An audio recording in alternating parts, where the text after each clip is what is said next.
feel very humbled by the great introduction given by the Honorable District Judge Sivaganga,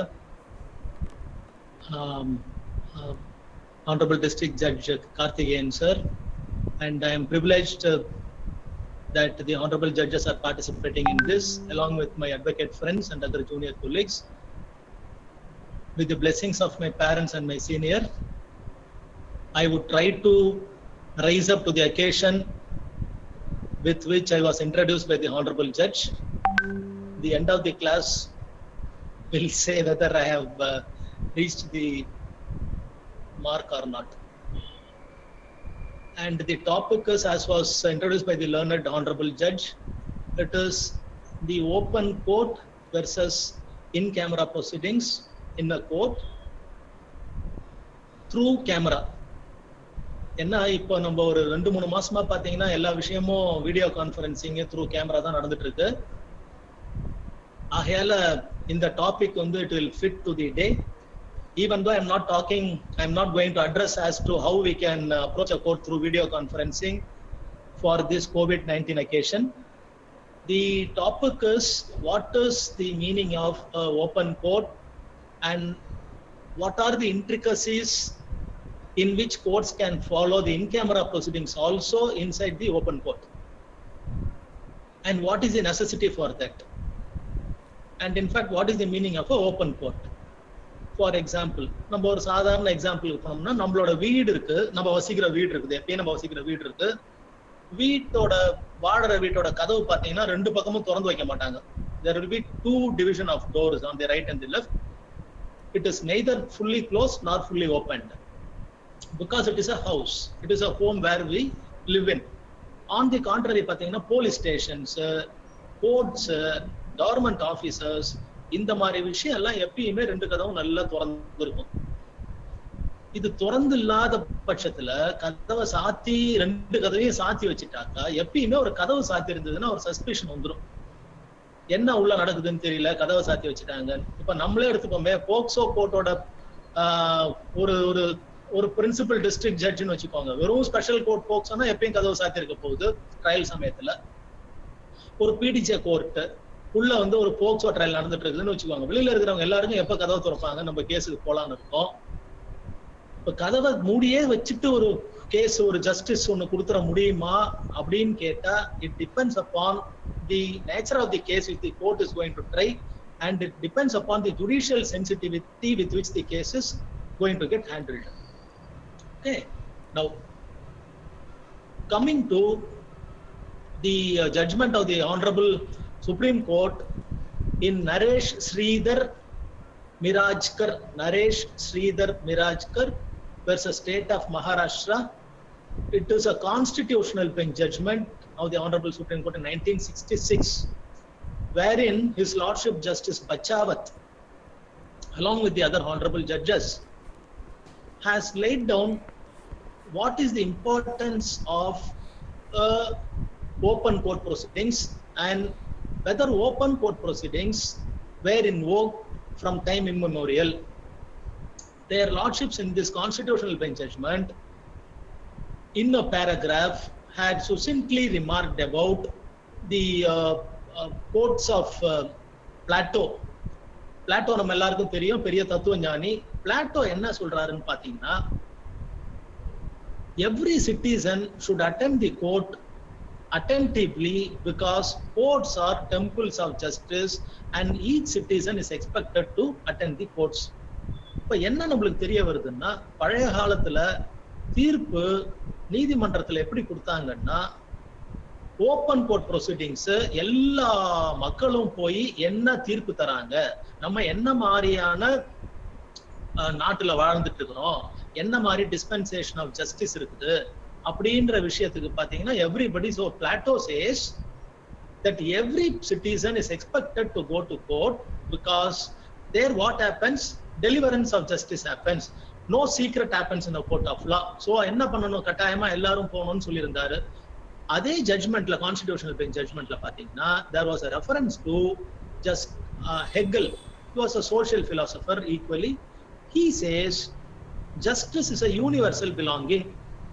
Because justice is a universal belonging, every man has got a right to go and see what is happening in that, because justice is not a private affair, justice is a universal affair.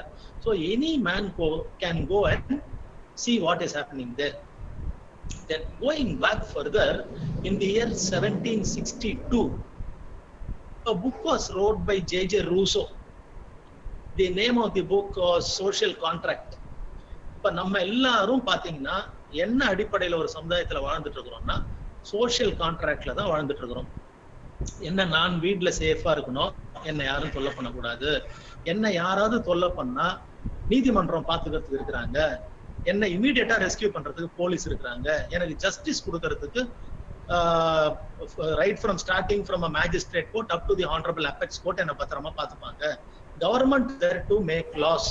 So நானு யாருக்கிட்டையும் யாரோட ரைட்ஸையும் பறிக்காம கவர்மெண்ட்ல என்ன reasonable restrictions கொடுக்குறாங்களோ அந்த reasonable ரெஸ்ட்ரிக்ஷன்ஸ்க்கு உட்பட்டு நான் ஒரு ரெஸ்பான்சிபிள் சிட்டிசனா வாழ்வேன். இந்த விஷயங்களை பூரா பாத்தீங்கன்னா இந்த 1762ல ரோசோவோட தி சோஷியல் கான்ட்ராக்ட் புக்ல he has written, and he says any man who ventures to become a criminal violating the social contract rights is a traitor to his fatherland. So a trial and justice indicates that he is not a citizen. நீதிமன்றத்துல போலீஸோட புகார் அடிப்படையிலயோ இல்ல நீதிமன்றத்தோட புகாரோட அடிப்படையிலயோ நம்ம ஒரு வழக்க உரிமை பாதிக்கப்பட்டவர் ஒரு வழக்க தொடுத்து நீதிமன்றத்துல என்ன பண்றாங்க, இவரு குற்றம் சாட்டப்பட்டவர், இவர் மேல இருந்த presumption of innocence போயிடுச்சு, prosecution has proved the case beyond all reasonable doubt ன்னு சொல்லிட்டு இவரு தான் தப்பு பண்ணவர், he is liable to be punished ன்னு ஒரு பனிஷ்மெண்ட்டை கொடுக்கிற பட்சத்துல Rousseau சொல்றார், this man has violated the social contract, he is no more a citizen because state will not punish a citizen. State has come to a conclusion, this man is a traitor, he is no more a citizen, he has to be punished. So the whole essence of social contract book of Rousseau is state and the violator of law cannot coexist with each other. யாராவது ஒருத்தர் தான் வாழ முடியும். State நல்லா இருக்கணும்னா யார் அந்த rights liberties எல்லாத்தையும் மத்தவங்க லிபர்ட்டில இன்டர்ஃபியர் பண்ணி அவங்களோட ரைட்ஸை வயலேட் பண்றாங்களோ அவங்கள கட்டாயம் பனிஷ் பண்ணணும்.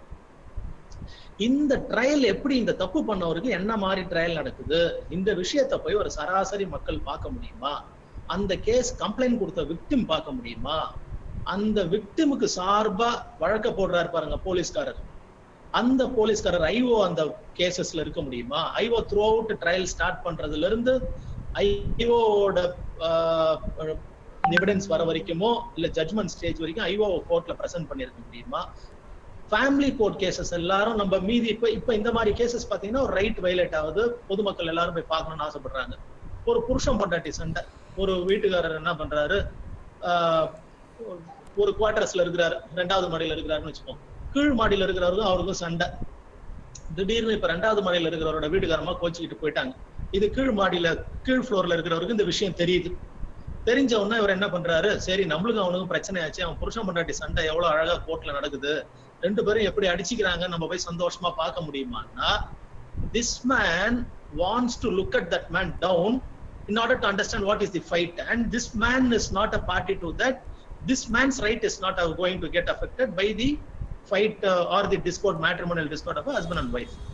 So there lies the distinction. 2 பேரோட பர்சனலான பிரச்சனையில 3வது ஆள் போய் பார்க்கிறதுக்கு ஏதாவது ஒரு உரிமை இருக்குதா? As a matter of right எல்லா கோர்ட்டையும் ஓப்பனா திறந்து வைங்க. ஒரு ஃபேமிலி கோர்ட்ல இப்ப இந்த நான் சொன்ன பிரச்சனை நடந்துட்டு இருக்கு, நம்ம போய் ஃபேமிலி கோர்ட்ல கதவை தட்டி, எங்க இவரு மெத்த வீட்டுக்காரரு, இவங்க என்கிட்ட பேச மாட்டாங்க புருஷன் பொண்டாட்டி, அவங்க சண்டை போடுறத பாக்குறதுக்கு எனக்கு சந்தோஷமா இருக்குது, கொஞ்சம் கதவை திறந்து விடுங்க நான் பாக்குறேன்னு சொல்லி பார்க்க முடியுமான்னா, the answer will definitely be any prudent man. For any prudent man, the assessment will be no. The answer will be no. Then coming to POCSO கோர்ட்டோட விஷயத்துக்கு வந்தோம்னா, ஒரு சின்ன குழந்தை, அந்த குழந்தைக்கு ஏற்பட்ட செக்ஸுவல் அசால்ட் பாத்தீங்கன்னா, செக்ஸுவல் ஹராஸ்மெண்ட்டோ செக்ஸுவல் அசால்ட்டோ அந்த குழந்தைக்கு it would have caused a great impact on not only his body or her body but on the soul also. இந்த குழந்தைக்கு பாத்தீங்கன்னா அந்த நீதிமன்றத்துல, அந்த கோர்ட்டுக்கு பேரே சில்ட்ரன் கோர்ட், அந்த ஜட்ஜ் அந்த குழந்தை கிட்ட ஒரு தகப்பன் மாதிரி நடந்துக்கிறதுக்கு 100% முயற்சி பண்ணுவார் அவரோட சென்சிட்டிவிட்டியில. அவர்கிட்ட இந்த குழந்தை சொல்றதுக்கே இந்த குழந்தை பயப்படுமேன்னு சொல்லி செக்ஷன் 37ல என்ன சொல்றாங்க போக்சோல, அந்த குழந்தை கூட அந்த பேரண்ட்ஸோ இல்ல குழந்தையோட யாருக்கு அந்த குழந்தை மேல ரொம்ப, அந்த குழந்தைக்கு யார் மேல ரொம்ப ஃபெய்த் அண்ட் கான்பிடன்ஸ் இருக்குமோ, ட்ரஸ்ட் இருக்குமோ, அவங்களையும் உள்ள பெர்மிட் பண்ணலாம்னு சொல்றாங்க. இப்ப இந்த குழந்தைக்கு தப்பு பண்ணவன கோர்ட்ல பாக்குறதுக்கு பயமா இருக்கும். பார்த்துட்டாங்கன்னா அந்த குழந்தை சாட்சி சொல்ல மாட்டாங்க. ஸோ இந்த மாதிரி சர்க்கம்ஸ்டன்சஸ்ல எனக்கு ஓப்பன் கோர்ட் ப்ரொசீடிங்ஸை நாங்க எல்லாரும் வேடிக்கை பார்க்கணும். நம்ம கேட்கறது நியாயமானா, prudence says, justice, good conscience and equity says, இந்த மாதிரியான ஒரு விஷயங்களை நம்ம பார்க்க முடியாதுன்னு சொல்றாங்க. In this background I will try to take you to some of the case laws, famous case laws, and some of the provisions which are available under various laws. Okay. Then the oldest case which I could find in the jurisprudences with regard to open court is a famous case of Scott versus Scott, Mrs. Scott versus Scott, 1913 judgment of UK House of Lords. Interesting case. எப்பயும் மத்தவங்க வீட்டு case நம்மளுக்கு இன்ட்ரெஸ்டிங்கா இருக்கும், அவங்களுக்கு unfortunate. நான் interesting சொல்றது legal ஆஸ்பெக்ட்ல interesting, not with regard to the facts of the case. ஒரு அம்மா என்ன பண்றாங்க, மிஸ்ஸஸ் ஸ்காட் என்ன பண்றாங்க, அவங்க வீட்டுக்காரர் மேல ஒரு டிகிரி ஆஃப் டைவர்ஸ் போய் ஒரு ரிலீஃப் கேக்குறாங்க. என்ன கிரவுண்ட் சொல்றாங்க, அடல்ட்ரி சொல்றாங்க. ஜட்ஜ் என்ன பண்றாரு, ஜனவரி மாசம் 1912 ஹவுஸ் ஆஃப் லார்ட்ஸ்ல ஜஸ்டிஸ் ஷா என்ன பண்றாங்க, சப்சிக்வெண்டா அந்த ஃபேமிலி கோர்ட் ஜட்ஜ் கொடுத்துடுறாரு. Family court judge divorce grant பண்ணிடுறாரு on the grounds of adultery. இப்போ மிஸ்ஸஸ் ஸ்காட்டோட அட்டார்னி என்ன பண்றாங்கன்னா, கோர்ட்டோட ப்ரொசீடிங்ஸை ஷார்ட் அண்ட் நோட்ஸ் எடுத்து வச்சுக்கிறாங்க.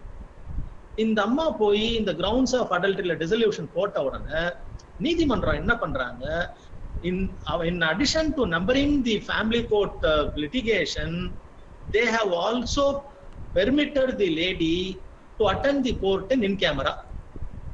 I am talking about 1912, கிட்டத்தட்ட 120-130 வருஷத்துக்கு முன்னால. பாருங்க, a family court sensitivity shows that the judge, when a lady comes to the family court with a relief for a relief of dissolution on the grounds of adultery, the honorable court thought fit that this lady's right to privacy has to be respected, and it was numbered with in camera permission. So the entire proceedings went in camera. Thereafter, the lady informed this thing to her husband, Scott. வீட்டுக்காரர் என்ன பண்றாரு, அவரோட அப்பா கிட்டையும் தங்கை கிட்டையும் grounds of டைவர்ஸை மட்டும் மாத்தி தப்பா சொல்றாரு. Adultery ground, no man will go and say that he is an important, and Scott is not an exception.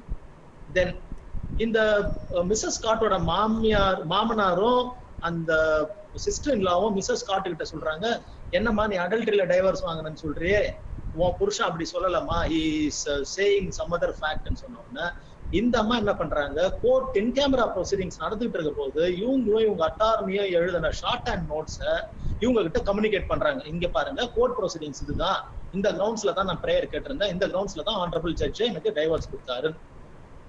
இந்த நோட்ஸ் எடுத்துக்கிட்டு போய் இந்த மாமனார் என்ன பண்றாரு, ஒரு பையன் கிட்ட, ஸ்காட் கிட்ட, பாரு நீ அடல்ட்ரி கிரவுண்ட்ஸ்ல தான் உனக்கு வந்திருக்குது, நீ எல்லாரையும் பொய் சொல்லிட்டு இருக்கிறேன்னு சொன்னோம்னா, enraged on this, what Scott did is, Scott went to the honorable court which granted the divorce and filed an application for contempt of court, stating that even though the proceedings took place in camera, because court has permitted in camera, this lady, my wife, my ex-wife, has violated the in camera proceedings and she is liable for contempt of court proceedings.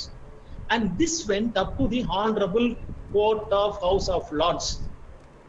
In 1913, their lordships, there are two questions before their lordships. One is, if at all the family court, under what law the family court which granted divorce permitted the litigation to be in camera, whether the family court has got jurisdiction to permit in camera in absence of any specific provision. Two, even if there is, assuming that there is a jurisdiction of the family court to order in camera, after permitting in camera, can the court ask the parties to maintain perpetual silence? To put it simply, என்ன ரெண்டு பாயிண்ட்ல பாத்தீங்கன்னா, perpetual silence. இந்த கோர்ட்ல degree கொடுத்து முடிச்ச பிறகு உள்ள நடந்ததை நீங்க எதுவுமே சொல்லக்கூடாது, நீங்க சாவர வரைக்கும் அப்படியே சைலன்ஸா அந்த விஷயத்தெல்லாம் வச்சிருக்கலாம்னு சொன்னா, Honorable House of Lords in Scott versus Scott held that no court can instruct the parties to maintain perpetual silence with regard to the proceedings that has happened. Okay. Then இப்போ ஸ்காட் வர்சஸ் ஸ்காட்டுக்கு பிறகு இது UK. Scott versus ஸ்காட்டுக்கு பிறகு பாத்தீங்கன்னா it is the case of another one famous case. In the case of R versus the secretary to the Home Department 1999, it is a judgment of the UK court. இதுல பாத்தீங்கன்னா அது ஜட்மெண்டோட கண்டினியூஷன்ல XP Sims இருக்கும், X பார்ட்டே Sims. இந்த சிம்ஸ்ன்றவர் என்ன பண்றாங்க, கோர்ட்ல he was condemned to death, he was punished for undergoing a death sentence. இவரு Sims என்ன பண்றாரு, இவரோட புத்தினிங் சம்பந்தமா இவருக்கு அநீதி இழைக்கப்பட்டதா நினைச்சு he was asking for publication of it through press with regard to the proceedings that has happened, with regard to the trial and other proceedings, because he was inflicted with the capital punishment. So he filed a case as against the Home Department, and the lawyer courts said that this man Sims has got a right to publish it in press and he can attend a press conference. But the government enraged on the judgment of the honorable trial court. What has happened, the honorable the government, or as we all know Regina, that is the government, preferred an appeal over the judgment of the lawyer court, and there comes the case in R versus the Secretary Home Department. இதுல என்ன இப்ப சொல்றாங்கன்னா, Sims கேஸ்ல என்ன சொல்றாங்கன்னா, Sims ஒரு accused.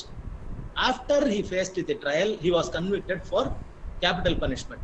So the courts cannot permit Sims infinitely, without any reasonable restriction, to attend a press conference and to narrate what all has happened in the trial and after the trial, because he was his plea of reduction of capital punishment was declined. So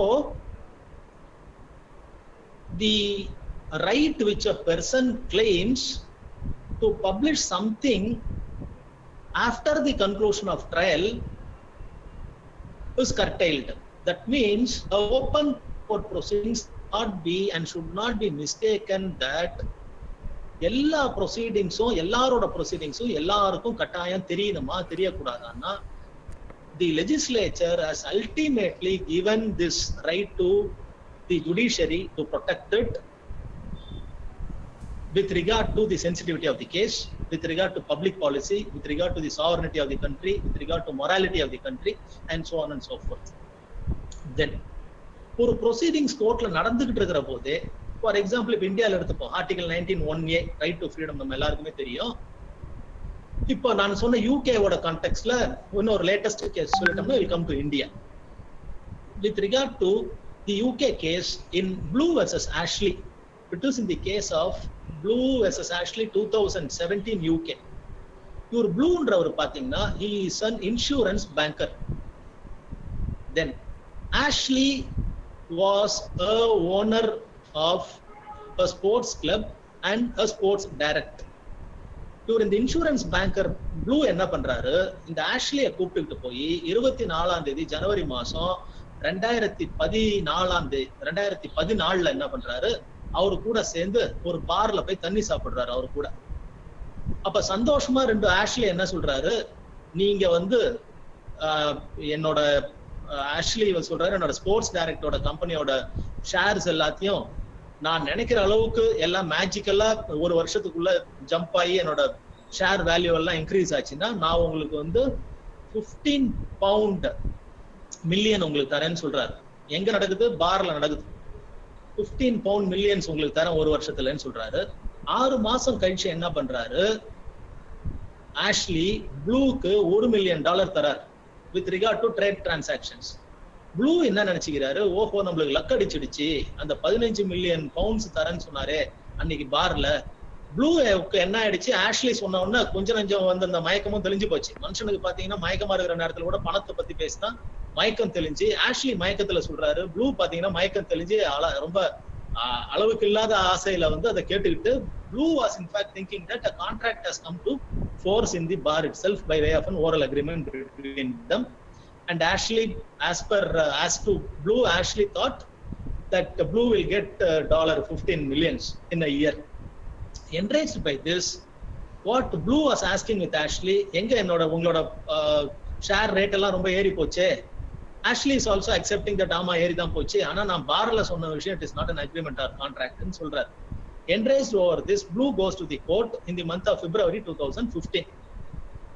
Now this court goes to the appeal court. This case goes to the appeal court, and in the year 2017, his lordship Legart, Justice Legart, enna பண்றாருன்னா, he gives a finding that no prudent man can imagine or conceive to imagine that at midnight in a bar, under the influence of alcohol, when two men are talking joviously, an agreement will come to force, and it is an enforceable agreement. And the court also further goes to say that in the Blue oda case பத்தி பார்க்கிறபோது human mind oda craziness எந்த அளவுக்கு நம்ம புரிஞ்சிக்கலாம். Apart from this, in the caseல with regard to open court proceedings பாத்தீங்கன்னா, இந்த வழக்குல என்ன ஆகுது, press council என்ன பண்றாங்க, they file when the case was pending before the honorable court, the press filed a case stating that in the evidences of Blue Ashley நாங்க என்ன பண்ண போறோம், statement of evidences available before the court prior to conclusion of judgment நாங்க என்ன பண்றோம்னா பிரஸ்ல நாங்க பேப்பர்ல வெளியிட போறோம். They are asking for an interim relief. The honorable court says when materials are pending before the court for adjudication, the open court justice concept cannot be invoked by media persons for availing the materials which is in the court. So in Scott versus Scott, we saw that ஒரு open court proceedings ஜெனரலா நடக்க வேண்டிய இடத்துல இன் camera proceedings permit பண்ணணும்னா ஒரு provision இருக்கணும், ஒரு provision of law இருக்கணும். For the court to act there should be a provision of law. Then even if an in camera proceedings are ordered by a court, then the result of the court or the materials in the court should definitely be along with the orders of disposal. The court should say that subsequent publications are prohibited. If at all the subsequent prohibitions, if at all the subsequent proceedings, if at all subsequently the proceedings are published, then court cannot punish, because in the disposal the court has not prohibited such a publication.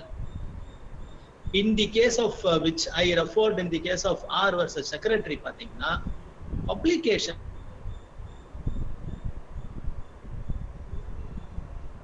proceedings கோர்ட்ல நடந்திருந்தாலும் court ஸ்பெசிபிக்கா permit பண்ணணும். என்ன permit பண்ணணும், அதை publish பண்ணுங்க, பண்ணல. Court இம்ப்ளைடா பண்ணாத பட்சத்துல court இம்ப்ளைடா பாத்தீங்கன்னா இல்ல இதெல்லாம் இன் கேமரால நடந்ததுனால இந்த மாதிரி பப்ளிகேஷன்ஸ் எல்லாம் நம்ம nobody is entitled to permit to publish these publications, to publish the judgments or the materials of the court. Court சொல்லாத பட்சத்துல we can imply that இதெல்லாம் நம்ம பப்ளிஷ் பண்ணலாம்னு பண்ணிக்கலாம். ஆனா என்ன பண்ண முடியாதுன்னா child related materials in the court or trial papers or persons who are mentally unsound who cannot defend themselves, அவங்களோட மெட்டீரியல்ஸையும் சின்ன பிள்ளைங்களோட மெட்டீரியல்ஸையும் கட்டாயமா என்ன பண்ண முடியாதுன்னா கோர்ட் பெர்மிஷன் இல்லாம யாராலையும் பப்ளிஷ் பண்ண முடியாது. அப்படி பப்ளிஷ் பண்ண it amounts to contempt of court in UK and other foreign countries. Then coming to India, நம்ம எல்லாருமே பாத்தீங்கன்னா முக்காவாசி என்ன நினைச்சிட்டு இருக்கிறோம், ஜூனியர் அட்வொகேட்ஸ் நம்ம வழக்கமா கோர்ட்டுக்கு போனோம்னா போக்சோவோட கோர்ட்டோட கதவு மட்டும் சாத்தணும்னு என்ன நினைக்கிறோம், இதெல்லாம் நம்மளுக்கு போக்சோ ஆக்ட் வந்த பிறகு 2000 after the inception of the POCSO Act தான் நம்மளுக்கு இது வருது போல இருக்குது. அதுக்கு முன்னால எல்லாம் கதவெல்லாம் சாத்த மாட்டாங்க, அதுக்கு முன்னால எல்லாம் ஓபன் ப்ரொசீடிங்ஸா அப்படின்னு நம்ம நினைச்சிட்டு இருந்தோம்னா, I will take you to the judgment of Honorable Supreme Court in State of Punjab versus Gurmeet Singh. It is a 1996 case of the Honorable Supreme Court. It is a very radical judgment where we can see the magnanimity and sensitivity of the judges of the Honorable Supreme Court. It is a case of rape. ஒரு சின்ன குழந்தை school புள்ள, அந்த புள்ளைய எடுத்துட்டு போய் rape பண்றாங்க. High கோர்ட்ல என்ன பண்றாங்க, as per the directions of the Honorable Supreme Court in the judgment, the Supreme Court said the High Court sensitivity is very less. ஒரு குழந்தை என்ன கிரவுண்ட்ஸ்ல அக்யூட் பண்றாங்கன்னா, அந்த குர்மீத் சிங் அண்ட் அனதர் வந்து என்ன கிரவுண்ட்ஸ்ல அக்யூட் பண்றாங்கன்னா, அந்த சின்ன குழந்தை அதை கடத்திட்டு போன கார் வந்து மாருதி காரா அம்பாசிடர் காரான்னு அந்த குழந்தைக்கு சொல்ல தெரியல. அப்புறம் அந்த குழந்தைக்கு பாத்தீங்கன்னா she cannot say, she is very innocent and she cannot distinguish between the cars in which she went. Many flimsy grounds, on many flimsy and fancy grounds, the accused were acquitted. The Honorable Supreme Court in this case went to think about the sensitivity of a small child which is facing a rape trial. And in this, the Honorable Supreme Court has for the first time laid down that any trial which involves an offense of rape should definitely be held in camera proceedings. There is no exception for this. The Honorable Supreme Court in the year 1996, when there was no specific law with regard to in camera proceedings, their lordships has laid down it as a law. As we all know that Article 141 of the Supreme Court says any law declared by the Supreme Court is the law of the land. And as we are all aware that under Article 142, in the absence of any specific rule or law made by the Parliament,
time ஆச்சு. come in. 3:45.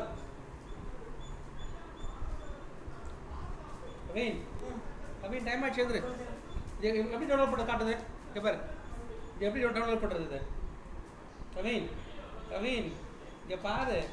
எப்படி download பண்றது? இது சொல்லுப்பா. come in. எப்படி download பண்றது எப்படி? டேய். இது எப்படி டவுன்லோட் பண்றது? எங்கே இருக்கிறது? அது லீவ் தானடா அது. டவுன்லோட் காட்டணும்னா லீவ் அழுத்துற. என்ன பண்ற? இது எப்படி டவுன்லோட் பண்ணிக்கிறது? இது பண்றது, ரெக்கார்ட் பண்றது.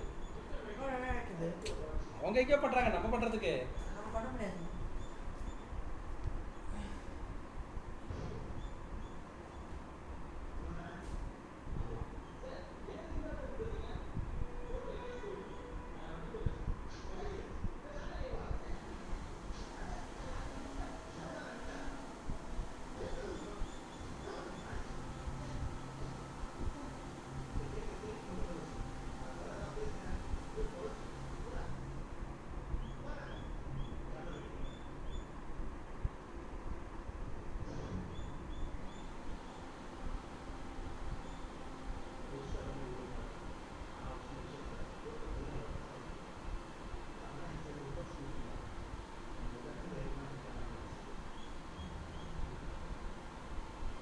எப்படி பண்ணுறது? பண்ண முடியாதா? பண்ண முடியாதா? ஏதோ இது வச்சு பண்ணிந்தட ஒன்று. உன் கிளாஸ் அம்மா பண்ண சொல்லுவீங்க.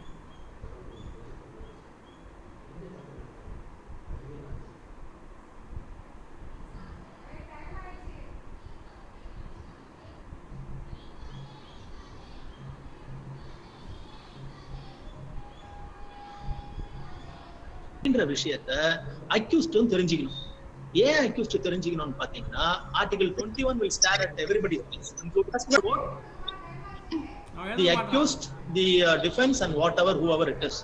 Article 21 of section 273 of CRPC. 327 of CRPC has to be read with section 273 CRPC and 228A of Indian evidence, Indian Penal Code. 273 என்ன சொல்லுதுன்னு பாத்தீங்கன்னா அக்யூஸ்டோட பிரசன்ஸ்ல சாட்சியங்களை விசாரிக்கணும். அக்யூஸ்டோட பிரசன்ஸ்ல சாட்சியை விசாரிக்கணும்னா அக்யூஸ்ட் சாட்சியை பார்க்கணுமா, சாட்சி பிசிக்கலா பிரசன்டா இருக்கணுமா அப்படின்ற question this was decided by the Honorable Supreme Court in the case of state of Maharashtra versus Praful B. Desai. It is a very, very interesting case. It is a case with far-sightedness. 2003 Supreme Court judgment. Lordships pathina may perhaps not imagine that we will so rapidly enter into an era of video conferencing. அதுல ஒரு ஃபாரின்ல இருந்து ஒரு witnesses விசாரிக்கணும். Accused என்ன object பண்றாருன்னா 273 சொல்லுது சாட்சியை விசாரிக்கிற போது என்னோட பிரசன்ஸ்ல சாட்சியை விசாரிக்கணும். I should be present. In my presence witness to be examined, witnesses has to be examined. The Honorable Supreme Court in this case of Praful B. Desai has laid down that a witness who is in a foreign place can definitely be examined by a video conferencing, and this person, an accused, can also be given a chance of cross-examination. Presence of witness in the presence of accused is not mere physical presence, it is also a virtual presence in the video conferencing. So the Honorable Court has balanced it with a rational and radical judgment that advancement of scientific technologies can also be taken away and interpretations has to be given in a purposive way. In the case of state of Maharashtra versus Praful B. Desai, which is in the year 2003 Supreme Court. Then thereafter, with regard to 228A, what does it say?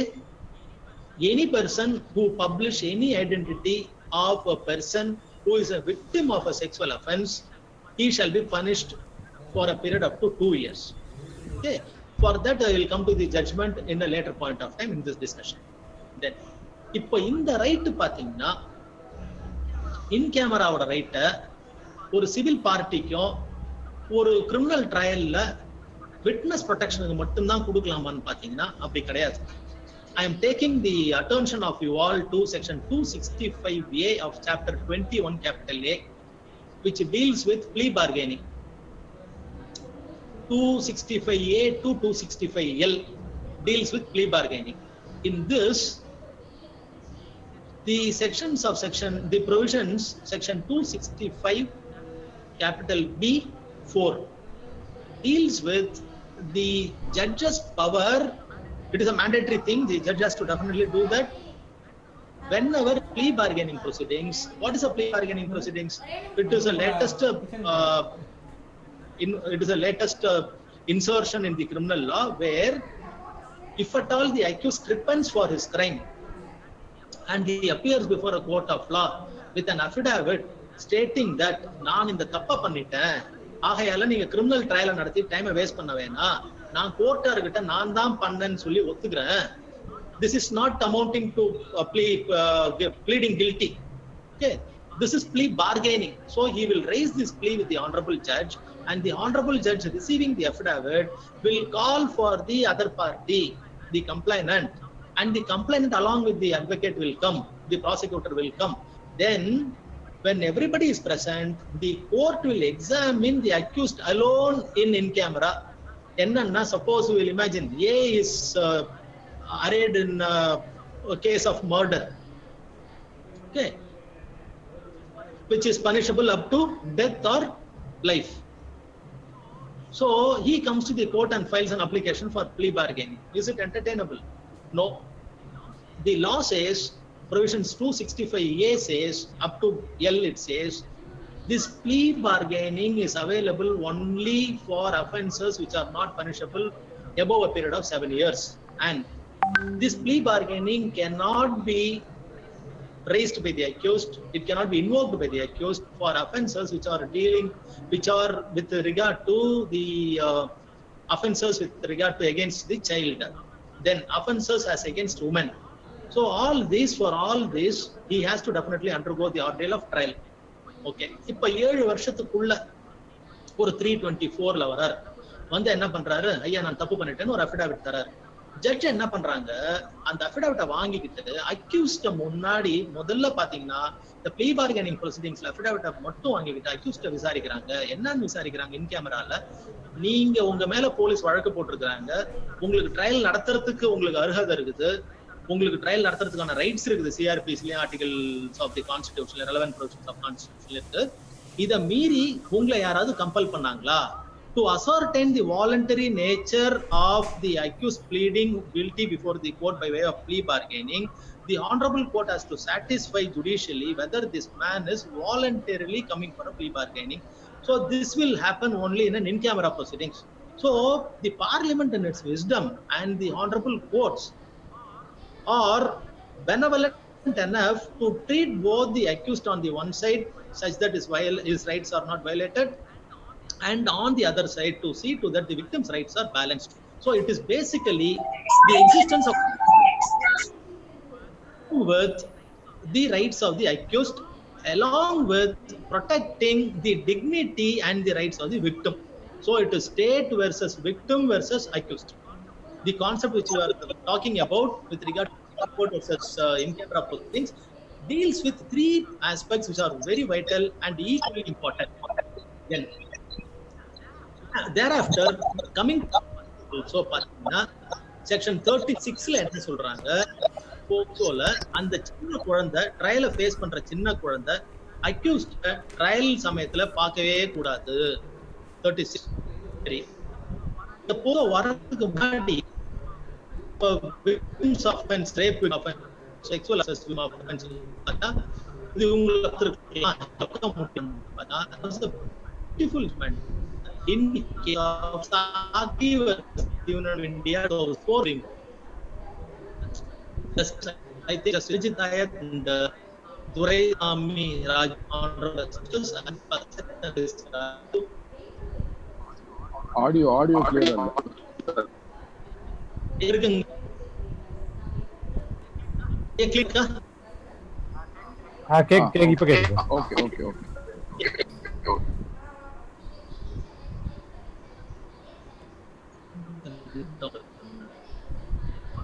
is not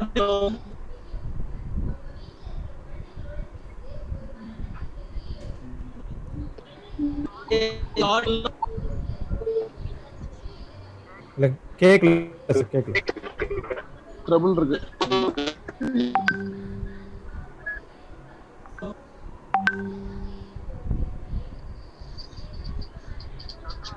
Chandru, உங்க signal I think some issue.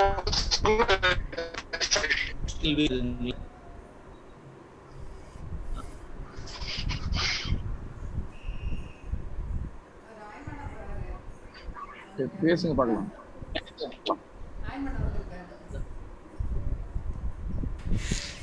I think my net is very poor. Now your voice is very clear. Yes. Now it is now you can. Is it okay? Thank you. Yes, Sunday. Yes. And the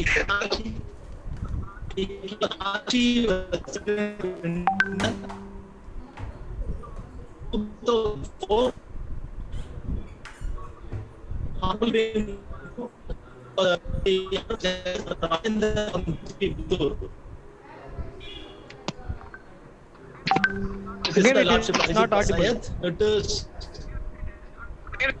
not audible. It is not audible. Yeah. Once again, it causes trouble. இல்ல நீங்க கொஞ்சம் பக்கத்துல வந்து பேசுனீங்கன்னா கேக்குற மாதிரி இருக்கு பாருங்க. Is it audible? Yes, it is. No, you just refresh your network. Now it's Yeah, 1 second. Refresh. 1 second.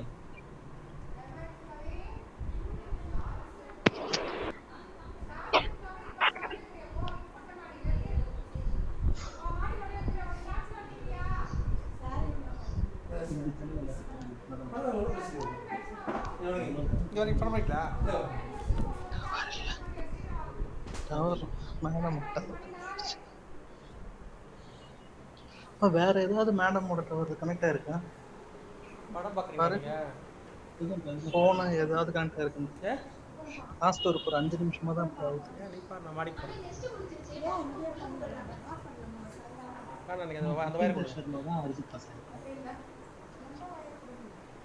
ஏன் வயர்? Charger wire. சார் இப்போ நீங்க பேசுறது கிளியரா இருக்கு, நீங்க வாங்க லைன் போங்க. Now it is okay. Yes கூட வெளில உட்காரண்ணே கொஞ்ச நேரம். வெளில உட்காரட்டுமா? இங்கே உட்காரட்டுமா? வேணாம், அவனை வெளில உட்காரேன்.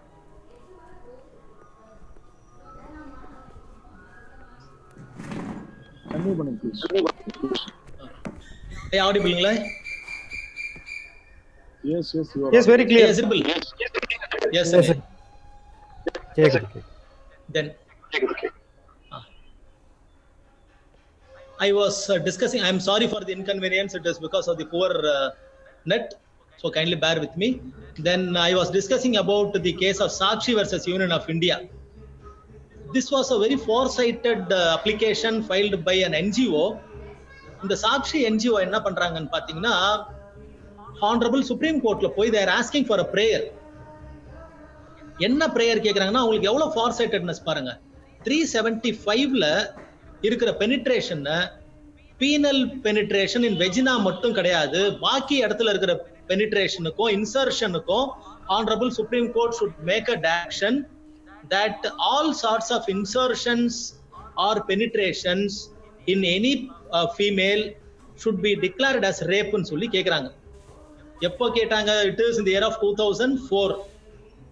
Okay, then the Honorable Supreme Court said, we cannot write legislations, we cannot write laws, we cannot say that, we cannot say section 375 இல்லாத விஷயத்தை நாங்க ஆட் பண்ண முடியாதுன்னு சொல்லி Honorable Supreme Court என்ன பண்ணிட்டாங்க, இந்த பிரேயரை ரிஜெக்ட் பண்ணிட்டு, however in this case the Honorable Supreme Court says that the whenever there is a trial along with Bhupinder Sharma case, நான் ஏற்கனவே சொன்ன பாருங்க, சைல்டோட எந்த ரேப் கேஸஸையும் இன் கேமரா ப்ரொசீடிங்ஸ்ல நடத்தணும்னு சொல்லியிருந்த அந்த in addition to that direction Chandruji, in Sakshi versus Union of sorry India, to interrupt. One second.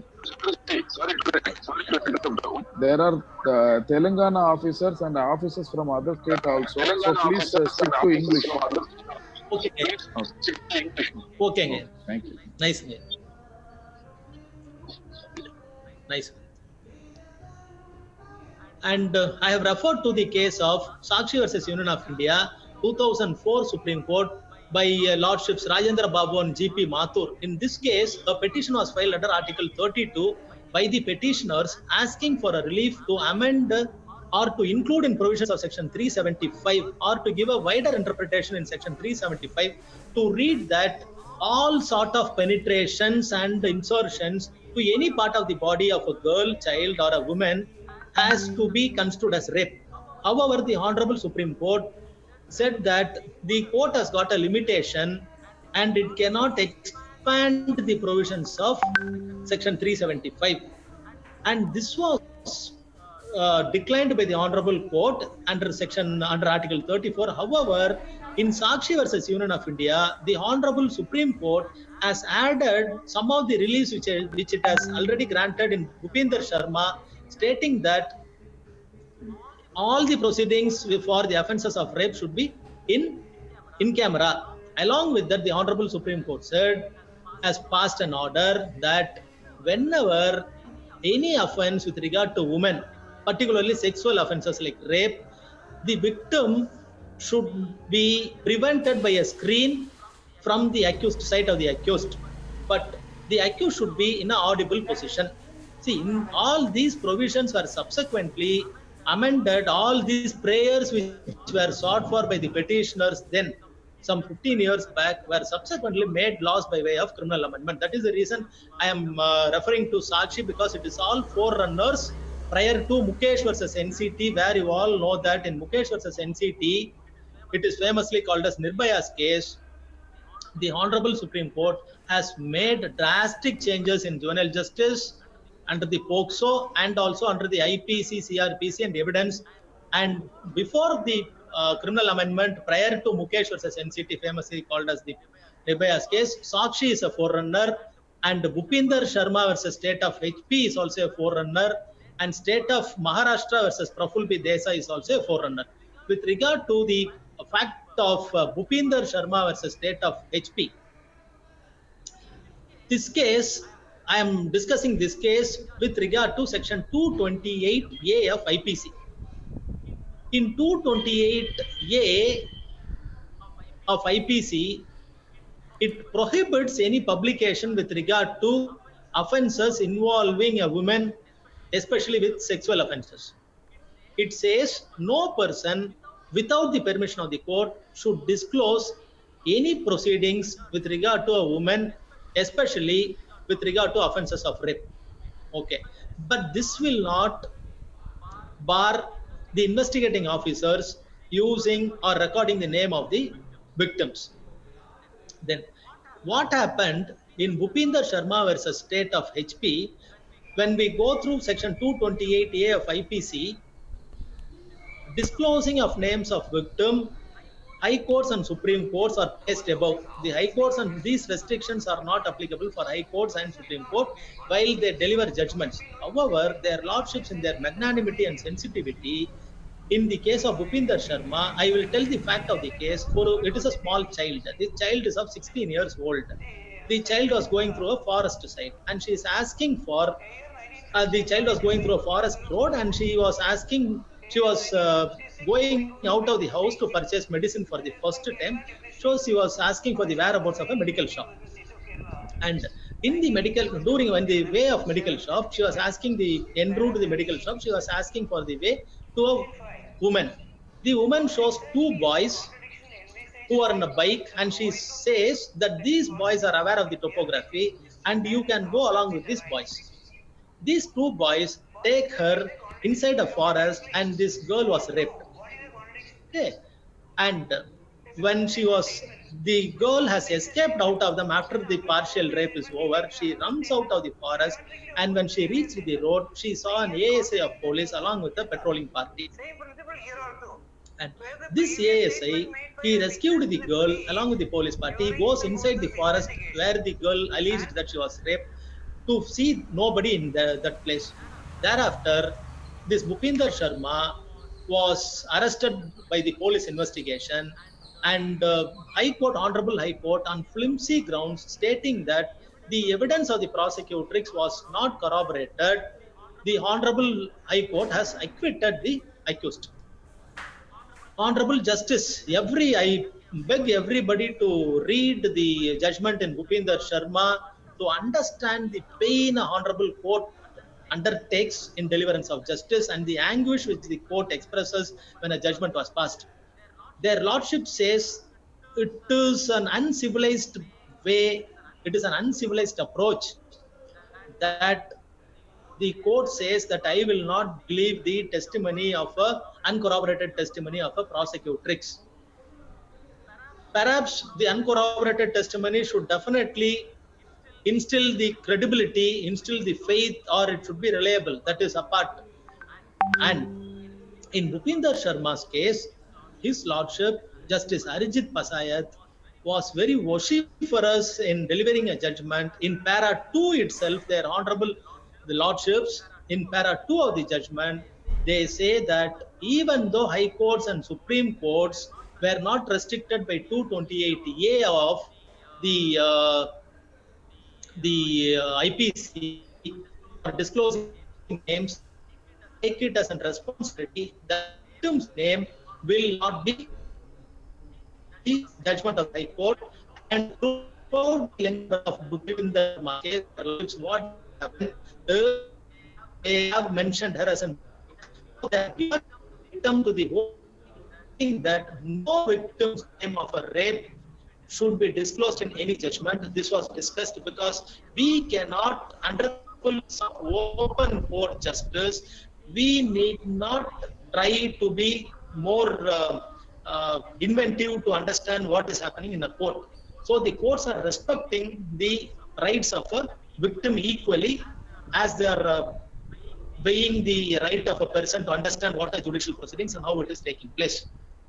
Then, with regard to POCSO, as I have already said, section 36 also says, and reading Bhupinder Sharma's case, along with the judgment of Praful B. Desai and the judgment of the Honorable High Court in Sakshi for us making a screen and preventing the victim and the accused not to see each other, all this has culminated in the POCSO as section 36 and 37.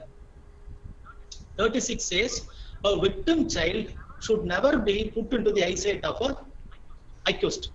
However, 37 says proceedings has to be in camera. So now a question will come, if at all an accused never sees a victim, then how he will understand what the child is telling? So 37 has provided three contingencies that a child has, a victim has, an accused has got a right to understand through a video conferencing or through audibility, mere audibility, when the child is behind the scene, he will understand, and what he will understand, what the child is revealing. And the cross-examination part of it also in POCSO, a victim or a victim's counsel cannot directly question, because as I have already mentioned in Bhupinder Sharma's case and also in Prafula Desai's case and Sakshi's case, the law was laid down by the Honorable Supreme Court decades back that just because an open court system is provided under section 327, that has to be finely balanced with an in-camera proceedings, because a victim of an offense of sexuality or a victim of rape, we would have passed a scare on her soul, and the mere sight of the victim or his relatives will cast a fear on the child or the victim, and he or she will not be in a position to depose with confidence and courage. So the habit of keeping the victim without the knowledge of the prohibiting the sight from the accused is provided under section 36 and 37 of the POCSO.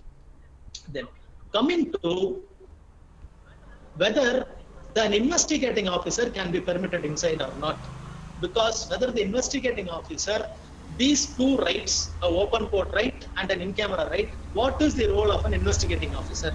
As we all know, every case which is filed by an victim, a complainant, the de facto complainant is only the investigating officer.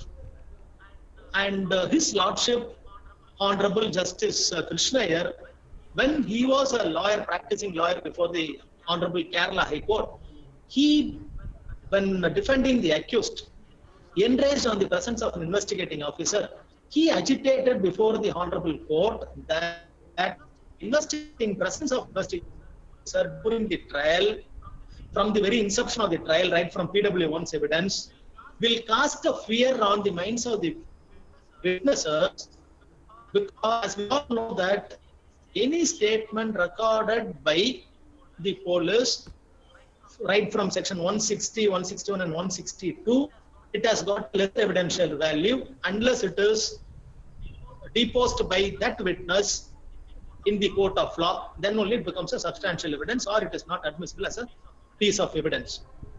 Now, a witness is given an opportunity, an adequate opportunity or liberty to depose the truth before the court of law, irrespective of what he has stated in 161 statement.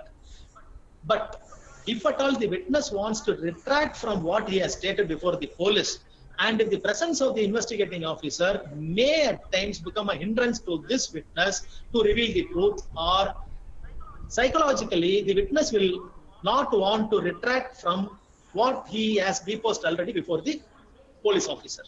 So considering all this, Justice Krishna Iyer, as an advocate then he was in 1966, he has agitated before the Honorable Court that this man before until his turn comes to depose as an in the case of year state of 1966, In this case, the Honorable Madras High Court the Honorable Kerala High Court has accepted that investigating officer, unless his turn comes, if at all the accused alleges certain prejudice, in the absence of any specific provision, either to permit or to bar, the discretion is with the court, and the court can ask the investigating officer to remain out of. However, in Shailendra Kumar versus State of Bihar, 2001 Supreme Court,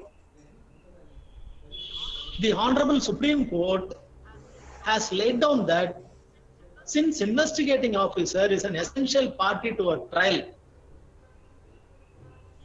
he need not unnecessarily thrown out of the court. His presence can be right from the inception till the disposal of the case. He can be permitted inside the trial court, even in cases where law says in-camera proceedings has to be conducted. So in in-camera proceedings, who are all the necessary parties? No doubt the presiding officer is a necessary party who is going to adjudicate judicially. 2, the court staffs, required court staffs. 3, the defense lawyer. 4, the accused. Perhaps by way of a screen or something, he will be prohibited. By way of one-way glass or video conferencing, he will be permitted. Then, if at all the victim says, after my examination, I am not interested in watching this, the court has got a discretion to permit the victim not to take part in that thereafter. This we will find in Nipun Sexena's case 2018, which I will deal in the course of the lecture. Then, after Shailendra Kumar's case, the latest case is in the case of 2G spectrum case, in the case of Rajiv B. Agarwal versus CBI, 2012 Delhi High Court. The only adjudication the Honorable Delhi High Court as against the orders of the CBI court is whether an investigating officer can be present right from the inception of the trial at all the stages. The Lordships of the Honorable High Court has categorically held that in a criminal trial, IO is an essential party, IO is a necessary party, so keeping away IO is not a fair process. And the concept of open court or in camera is finely balanced by the honorable courts, right from Kasi's case and coming down from Shailendra Kumar and then to Rajiv Agarwal as a CBI. Then, whether any witness as a matter of right can demand to the court that I will remain inside. The answer will be no, because it is a pure discretion of the court. I have said right from section 153B of CPC or the sections of 327 of CRPC, or coming back to the other provisions, we have finished POCSO, we have finished IPC with regard to publication of materials. Then we have also finished CRPC 327 and 273. Then coming to family court cases. With regard to family court, as you all know that family court has got a specific act called as a Family Court Act. Family Courts Act, section 11 speaks about in camera. Then Hindu Marriage Act, section 22, subclass 1 speaks about in-camera proceedings. Then Indian Divorce Act, section 53 speaks about in-camera proceedings. Now, while discussing about the POCSO, I said a child will be, his soul has got injured. A child will get scared the moment she or he sees a victim. And similarly with regard to the accused. Similarly, with regard to a rape victim also, I said she cannot, the mere sight of the accused itself is enough to shake her conscience. Then what is the necessity? A family court has got provisions with regard to in camera. Section 11 of the Family Court Act says, family court either suo moto in its wisdom or upon the application of the parties can permit in camera. What are the proceedings that takes place in a family court? The proceedings are invariably section 9 of the Hindu Marriage Act. It is restitution. This restitution is available in all the Hindu Marriage Act or Special Marriage Act or whatever act it is. The relief is the same, provisions may differ. A wife or a husband will definitely go to a court if at all there is a matrimonial discord and one party makes a desertion, either it is willful or it is not a willful constructive desertion or whatever it is. If one party goes out and the other party is eager in resuming the conjugal rights, then definitely a party will go to the court and says that it is all these aspects, I love her so much, all these aspects has affected me.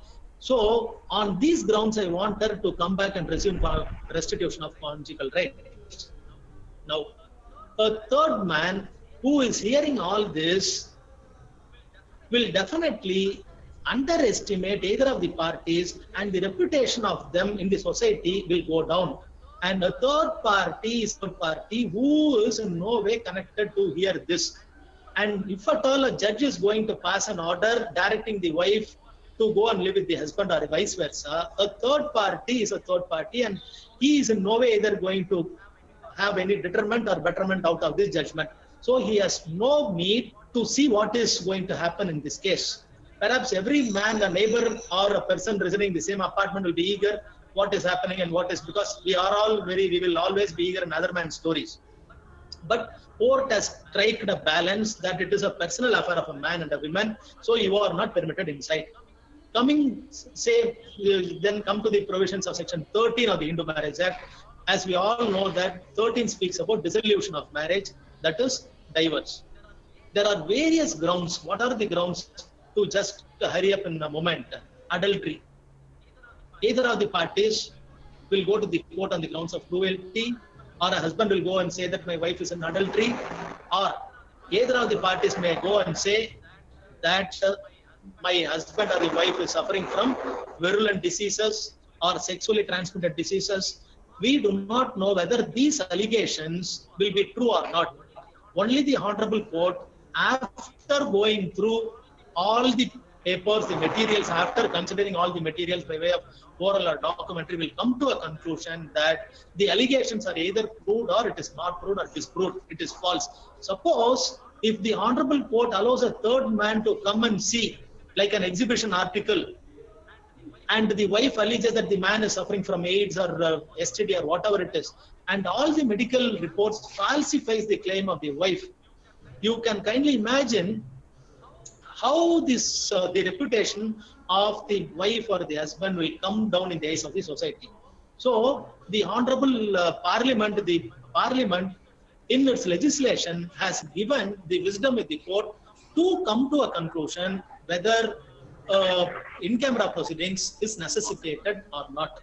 Then same reliefs, almost same reliefs, not apart from dissolution and restitution, when we come to the domestic violence, that it is section 16 of the Domestic Violence Act speaks about in-camera. As we all know that the reliefs under the Domestic Violence Act, there are 5 types of violences which an aggrieved person would have or may undergo in the future, or may have an apprehension that she may undergo in the future in the hands of the respondent husband or any male member of the family or a female member of the family. Now, violences like verbal violence, economic violence, and emotional violence, sexual violence, physical violence. All these violences, if exhibited before an honorable magistrate court or any other court, because as you all know, under the Domestic Violence Act, section 12, an aggrieved person can approach the magistrate, 12 read with section 23, and 26 also empowers an aggrieved person to approach the honorable courts apart from the magistrate court, if at all there is a case pending there amongst the parties. If at all the parties or litigants before some other court, and section 26, either a civil court or a criminal court, a sub court or a district court or any court, the parties can approach that court if they are having a pre-litigation there for reliefs under section 26. The agitated question before the honorable court is whether the respondent has put the aggrieved person the alleged violences. Now, suppose the violences are proved before the court of law, any man who is watching these proceedings will come to a conclusion that the respondent is a man who is not fit to live in a society or is a man of a lesser culture.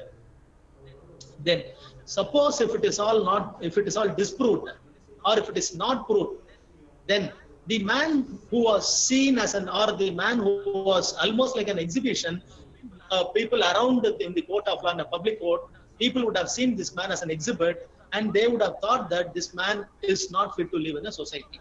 So considering all this, various provisions ranging from CPC to the Domestic Violence Act, there is a pakka balance that one side the court should see that justice is not delivered in secrecy. It should be delivered in the form of open court. On the other side, the courts intends to save either the rights of the accused as it was saved in section 265b4, as I said, in the case of plea bargaining, the accused veracity will be checked by the court in camera, or on the contrary, mostly it is designed for protecting the victim such that rights and interest of it is sustained or protected in order to deliver a proper justice by a court of law without any fear of or favor for the victims or the witnesses. See, this lecture, I would also refer to a judgment in Mahindra Chawla versus Union of India 2018. Mahindra Chawla versus Union of India 2018 Supreme Court. This judgment was passed under Article 144 to envisage a scheme called as Witnesses Protection Scheme. Now, why I would harp upon this now under this chapter is the whole aim of either invoking a principle of in camera or invoking the principle of open court is to see to the whole world that justice is delivered to the public at large. Now, the Supreme Court's benevolency has traveled to the extent of protecting a witness who was not even a witness before the court or the trial has not even commenced. The Honorable Supreme Court has taken into consideration that victim and the witnesses are the eyes and the ears of the judicial process. So they have to be protected, keeping apart in what form judgment is going to be delivered, whether through what process judgment is going to be delivered. Witnesses has to be protected first, and witnesses includes victims also. They have to be protected. And since no law is made by the Parliament for more than 150 years, or it was not existing from the British period, colonial laws, the Honorable Supreme Court has framed a scheme called as Witnesses Protection Scheme, invoking Article 142, its rule-making power, and it has it has delivered a judgment in Mahindra Chawla's case, and this judgment is also worth telling at this juncture. Then, coming to the famous case, in the case of Muhammad Arif alias Ashfaq versus the Registrar Supreme Court.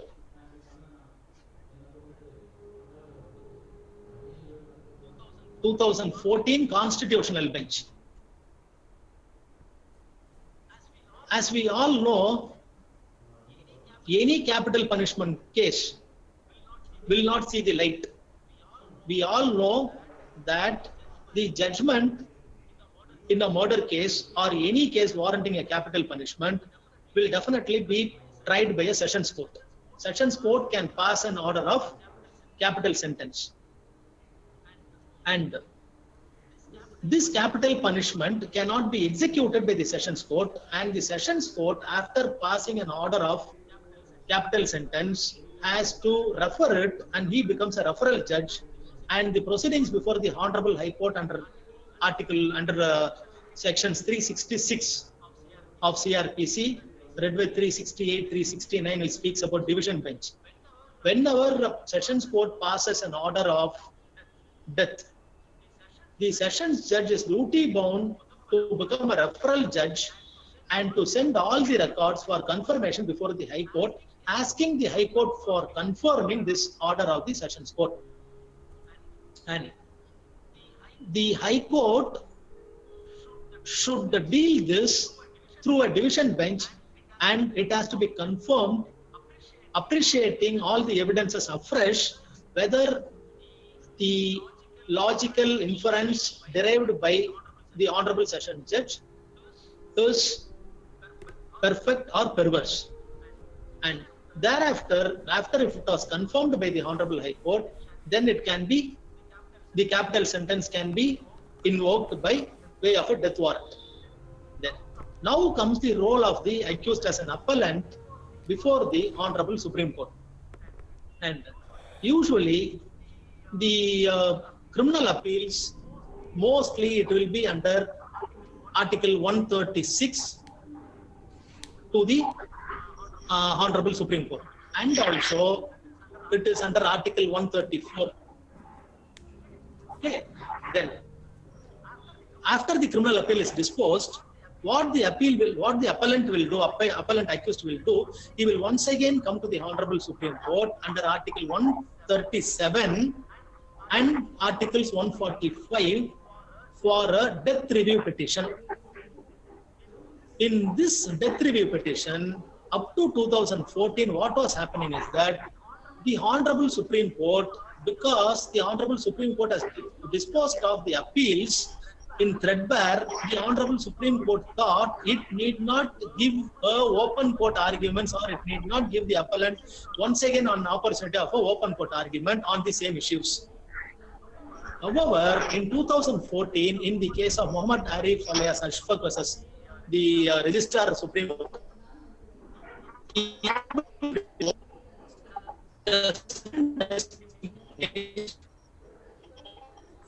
laid down certain principles that, see, justice should not be made in darkness. See how beautiful a judgment is. Now coming from Scott versus Scott and Honorable Justice Hinton Nariman, speaking for the bench, for majority view, he said that it is after all an appellant who says that something has to be reviewed in a death review petition. And the accused perhaps may not be knowing, if at all, we decide it in the way of circulation. A circulation decision is the Honorable Supreme Court judges who has disposed of the criminal appeal will, in chamber, they will dispose of without hearing the appellant in the open court. Now, Honorable Lordship Justice Rohinton Nariman, in a beautiful judgment, he has said that the appellant should understand that a justice was done to him, he was heard in the review petition, and provided he should be given a larger amount of time, and he has given a larger amount of time. Host Time Bala of Murugan. 30 minutes have been given to Bala Murugan, please mute others. அவர் யோபுன்னு ஒருத்தர் இருக்கார் பாருங்க, அவர் வந்து மியூட்ல இல்ல.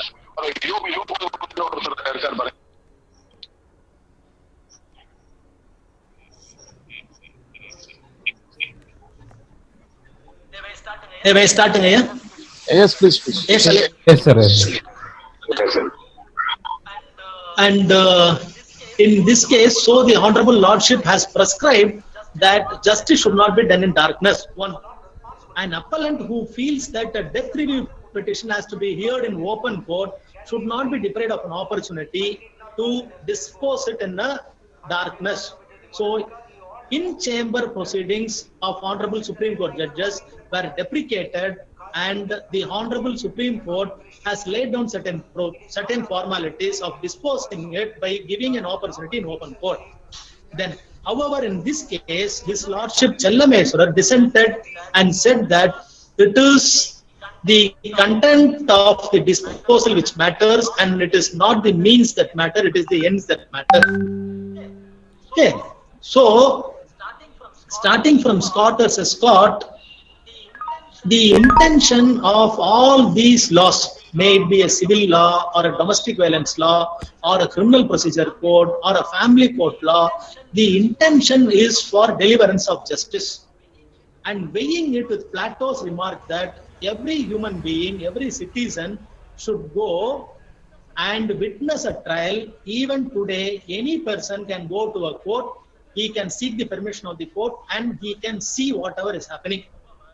However, what is prohibited is, if at all the court feels that a child is too sensitive to see a stranger, or a child is too sensitive to see a accused, or a rape victim, the sensibility of her or the chastity or morality of her will be further lowered because she was already a victim.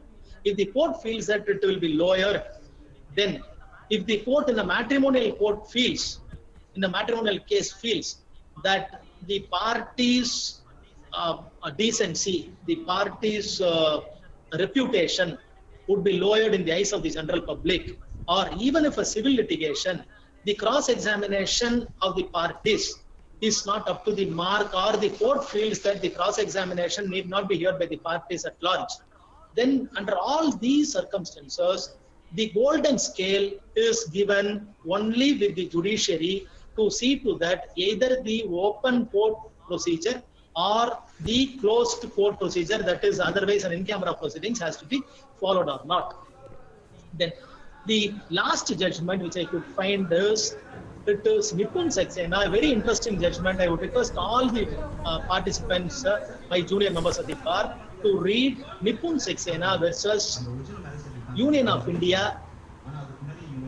It is dated 11/12/2018. There are many judgments in the caption of Nipun Saxena versus Union of India, and the judgment which I would harp upon now is the judgment which was pronounced by His Lordship Justice Deepak Gupta, invoking Article 142 of the Constitution of India, along with His Lordship Justice Madan B. Lokur. This revolves mainly on 228A of IPC with regard to disclosure of proceedings which happen to court. This is an extension. I, in all humbleness, would submit that this 228A of IPC is an extension of the rights available under 327, 273, 284, and 250.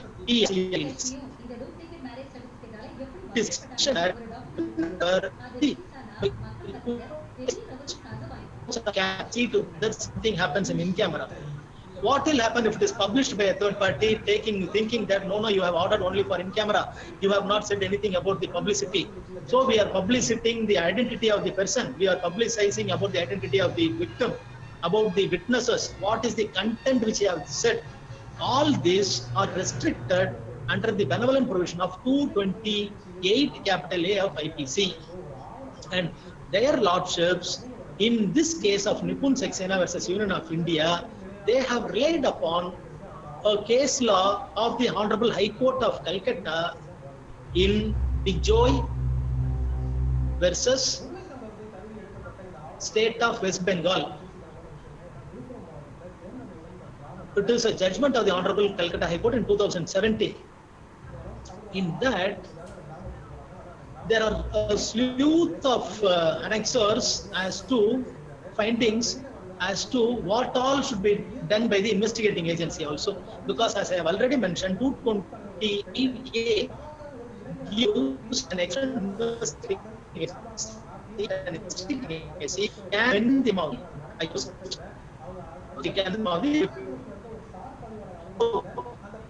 The Supreme Court has made certain guidelines as to how an investigating officer or a medical person to whom the name of the victim has to go in the process of investigation, in the process of police investigation, in the process of medical investigation, how these people should handle the identity or the name of the victim child or the victim woman or any victim of a sexual harassment case.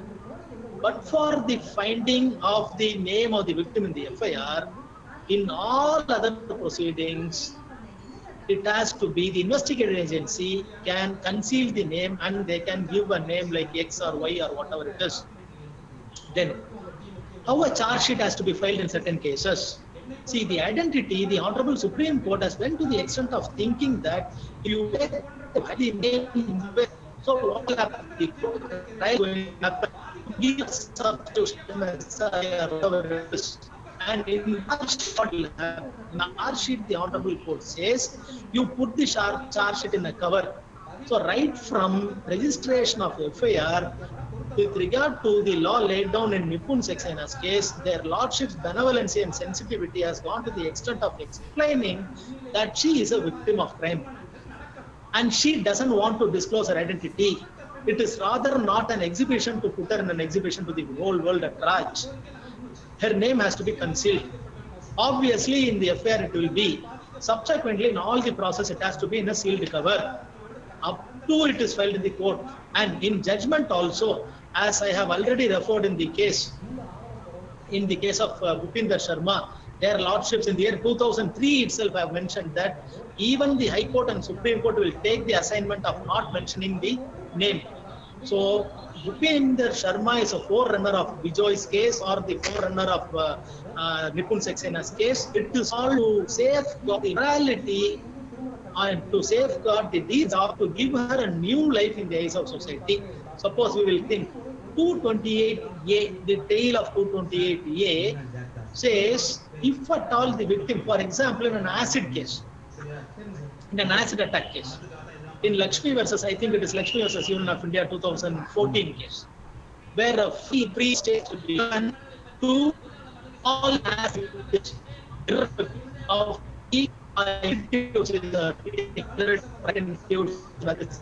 institution, everything has to be done free of cost to a victim of acid attack. In that case, their lordship has laid down a law that victim of an offense of sexual offense or an acid attack victim has to be taken as a child of a state, and she has to be protected right from the very attack till her resurrection into the normal flow of the society. Here, now coming to the Nipun Saxena's case, read in conjunction with Lakshmi's case, what is the logical inferences? A victim, if a victim, read in conjunction with 228A, if at all a victim wants to say to the whole world that I am the victim, I am fighting with my assailants, if she wants, and if the victim has crossed the age of 18, if at all she is sane, mentally sane, sound, and the decision which she takes voluntary, if she wants to show a role model to the other victims, she can publicize her name. It is out of courage, and it is with a great spine, she says, even though I am a victim, I want other victims to stand apart and to march ahead with all ferociousness, with all proud that in spite of the fact that I am victimized by an attempt of rape or by an attempt of acid throwing, I am standing apart as an example, as a model to the society at large. If the victim intends that her name can be publicized, then that victim's name can be publicized. So, the open court proceedings and the in-camera proceedings, read with 228A of not disclosing or disclosing, has to be seen in this light of social justice. What happens if a small child is a victim of rape or other sexual offense? What happens if a minor is put to a list? Can guardian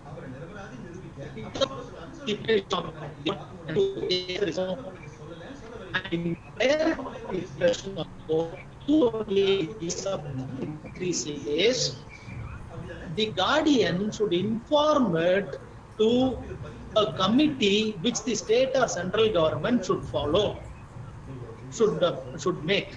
The committee should be made by the state or central government, and the state or central government should constitute a committee. In that committee, this guardian should go and say, and after that, this committee should go and get the permission of the Honorable Court in displaying or in publicizing the name or identity of any child or any woman of a sexual assault. Okay. Now, summing up, I have started this small lecture with Scott versus Scott's case, where their lordships of House of Lord as earlier as 1913 has started with whether the court has got a jurisdiction without a provision of law to by itself invoke in camera proceedings.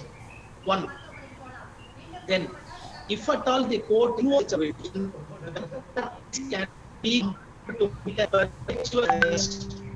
then coming back to the case of our of the Honorable Supreme Court, starting from Bhupinder Sharma, then Praful B. Desai, then coming up to Nipun Saxena, then Bijoy's case, their lordships are of a view that the primary intention is not to hide the open court proceedings.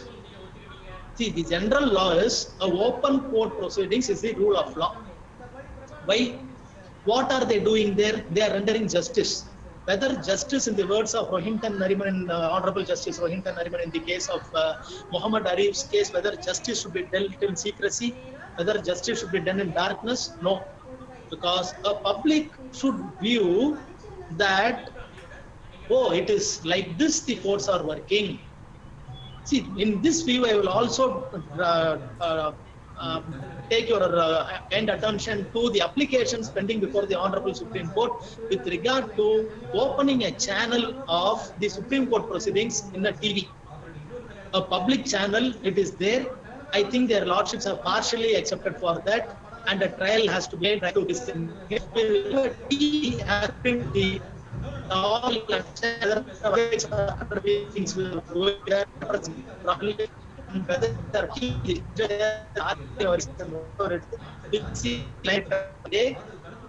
And so such is the law, or such is the morality, that any public person, any citizen has got a right to see what is happening in the open court, because open court, the only activity going on is justice is being done. And apart from that, a judge will feel that when he is sitting in an open court, he will feel that I am under a watch. In addition with his judicial conscience, this watch will add him for his vigilance. And two is, this open court concept should not fall prey because of the victim's decency, because of the victim's right to privacy. And this victim's right to secrecy, which should be, and any man right to see, should not fall to its own. This, I have suggested to